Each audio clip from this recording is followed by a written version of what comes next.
Hello, Aries, and welcome to your March 2020 reading with Swa. And if you feel this reading resonates with you, give us a like or a subscribe, and also leave us a comment if you would like a personal reading. Let's see what's going on for you in the month of March 2020 for Aries. We have right off the bat the Queen of Pentacles. Commitment month for some of you. It looks like you're also in a much better place financially and you're ready to make an offer to someone. I'm getting the feeling that this is very much you. But what is happening is you're also facing someone who is pretty difficult. It's hard to convince this person for some reason. So you're stuck in a decision that you need to make. I'm feeling that it's not been easy for you to make this decision.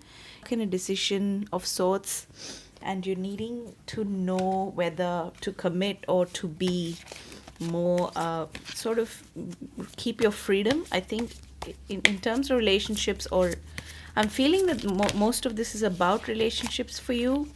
I'm also feeling that you are looking at someone who's a bit difficult to convince. You are offering commitment very easily. This is the thing about Aries, quite naive.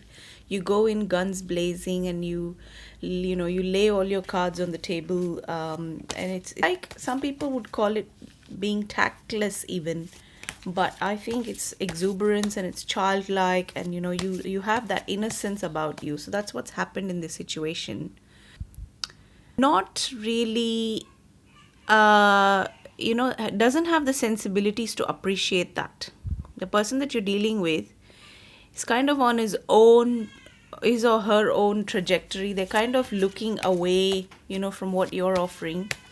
I mean, maybe this should have been around like this. I mean, does that make a difference? I still think you're looking at a situation where you still have to make a decision between two choices, and both are looking equally plausible to you, because this person is not you're not on the same level. You could be dealing with an air sign, and it could also be that you are looking at long-term commitment, but this person feels that there's an argument between the two of you that you have to overcome an argument or something. There's some kind of argument that you have to overcome.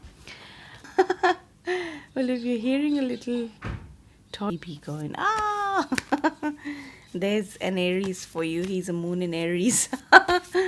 So, yeah, there is some kind of argument for sure happening between the two of you, which has not resolved. I'm getting the devotion card. It feels like you're having minimal success, even though you're really patient, and you've got all this hopes. You've got many hopes pinned on this situation. Clarify what is going on with the situation with the Two of Swords deeper. It's asking you to go deeper into this relationship. It's asking you to delve deeper into a devotion space, maybe a meditation, to actually work out what's going on for you. This situation, as it goes deep, start getting into more complexity about what's actually going on. What I see happening for you, if we look at the bottom of the deck, we have the Page of Cups. There is an offer of love finally that's actually beginning to become more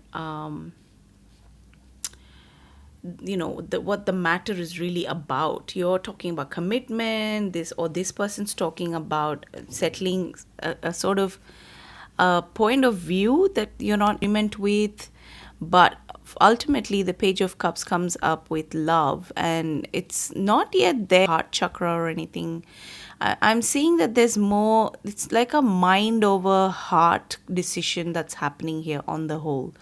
Maybe that's why you need to really get back in touch with what you're actually devoted. If you're devoted to yourself, Aries, and that's where you're going, then take that person there with you. They shouldn't drawn that you turned out to be self-obsessed. You know what I'm saying? That often happens with an Aries. The complaint is they're too self-obsessed, they're too selfish.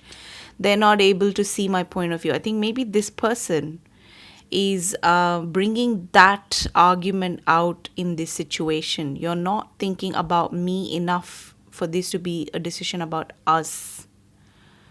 That could be what's actually happening here, Aries.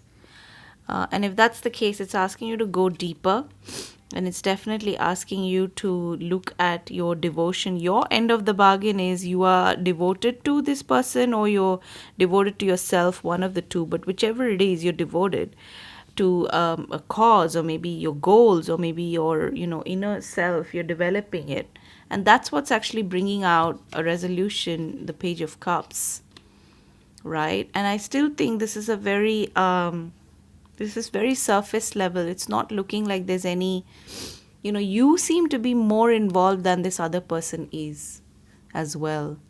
So if I were you, I would let this develop into a more mature conversation, and then see that happens by going deeper into this person's, maybe, how many dimensions are you dealing with this person. It's like people say, oh, I'll give you an example. It's like people say, oh, we are all about work-life balance. Well, what does that even mean? That is such a surface level statement to say.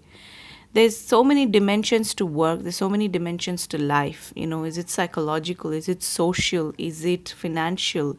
Is it emotional? Which one is it? What are you talking about? So maybe just think about maybe reading a book about, going deeper into your psychology. Maybe explore your archetypes with this person in your life. What are they really here to show you? And then we can, then you can actually take this conversation forward with this Page of Cups, I feel. So let me know how that goes while I go and pacify my baby.